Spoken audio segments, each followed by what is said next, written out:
Third and 10. Oh, no. Pull the flag out of the pocket, but no, it stays in. Ain't happening. And the Rams live to play another day. Nickel Roby-Coleman on what would have been an obvious pass interference or helmet-to-helmet hit forces the Saints to kick a field goal, give the ball back to the Rams. They tie it. We're going to overtime in OT. 2nd and 16. Drew Brees gets pressure. That's a big-time pick, big-time play right there. Arm gets hit. Ball flutters. John Johnson picks it off, and the Rams have a shot for the win. Their drive stalls at the 40, set up for a 57-yarder. Greg Zuerlein nails it, left no doubt. Ooh, Greg the leg. And Sean McVay will turn 33 years old this week. Will now be the youngest head coach to bring his team to the Super Bowl. And they'll head to Atlanta for Super Bowl 53. 26-23, the final in OT. Goff, 3 yards shy of a 300-yard game. Had the touchdown to Tyler Higbee. C.J. Anderson assumed most of the duties as Todd Gurley was ineffective and then just kind of absent for much of the day. But, boy, the Rams' defense stepped up big, and so did their offensive line, giving Jared Goff some time to make some key throws. And here's Steve Wyche with the leader of that offensive line, Andrew Whitworth. This is your home state.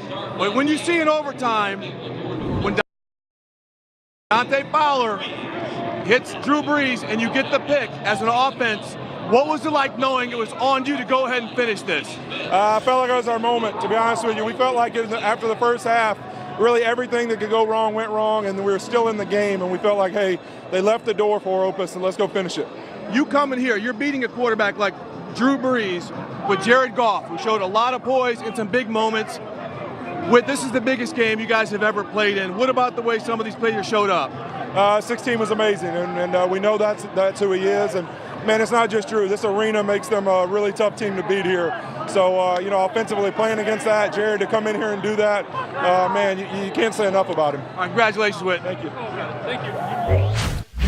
All right, so back here inside of our NFL Gameday Highlights studio, Rhett Lewis, Rod Woodson, James Jones. Guys, I'm going to go back to the first quarter here because everything that went wrong basically did for the Rams. You allow the Saints to come down and score on their first possession, and then you turn it over on your first possession deep inside your own end. And then defense did hold up a couple of times and kind of kept the Rams in it. But, man, that's tough in that situation, James, with all of that crowd noise and the pressure building to kind of regroup. How'd you see the Rams were able to do that? Listen, the Rams, from start of the game, the way they played and stopped them in the red zone, I just think they had the confidence that, look, this was our day as a defense. They had Drew Brees and them figured out. We know Alvin Kamara had a bunch of catches, but they weren't giving up big points. You know, they were giving up some yards, but they weren't breaking. They weren't giving up them touchdowns. So I think they had confidence. Even if you watch them on the sideline, they had confidence that they could stop Drew Brees.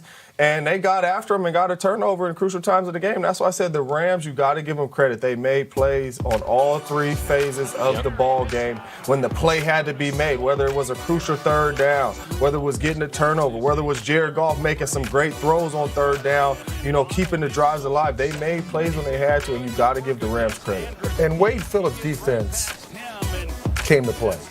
Hey, listen, week 9, they put up 35 in the first half against them. So they came to play, and then when they did turn the ball over and put them on a short field, their defense only gave them 3. Exactly. Then they marched right down the field the second drive. They only gave them 3. Now it's 6-0 instead of 14-0. Yeah. That is a huge difference in the National Football League for the mindset of players on the sideline. And they just kind of chipped away at it throughout the whole game. Yep. And then they start making their plays. Jared Goff started making plays. The defense played solid throughout the whole game. They had that one bad call, but the Rams played the best overall game from beginning to the end, and that's the reason they won. Most impressive thing I saw today was Wade Phillips and the Rams secondary and the Rams plan for Michael Thomas. Yeah. Just 4 catches and 36 yards on 7 targets by Drew Brees. I mean, that's unheard of this season. Absolutely, and we said during the week, you have to get up in Michael Thomas' face. You have to redirect him. You can't let him and Drew Brees just have timing out there and let them throw the ball to each other sitting in zone. And they sat in some zones, but they also had a guy challenge him at a line of scrimmage, making it hard on him. And I think that was a key factor in the game of slowing Michael Thomas down. And I want to get you some more reaction from the Superdome in New Orleans. Our Jane Slater is with Brandon Cooks, who's headed to the Super Bowl. Former Saint. This sort of game against one of your old teams?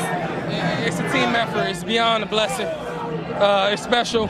It's not by accident on why we're back here. What were you just doing in the end zone over there? I always pray before I step off this field because where God is taking me from and where He's taking us as a team, I just want to be thankful every chance I get. What has made this Rams team so special this year?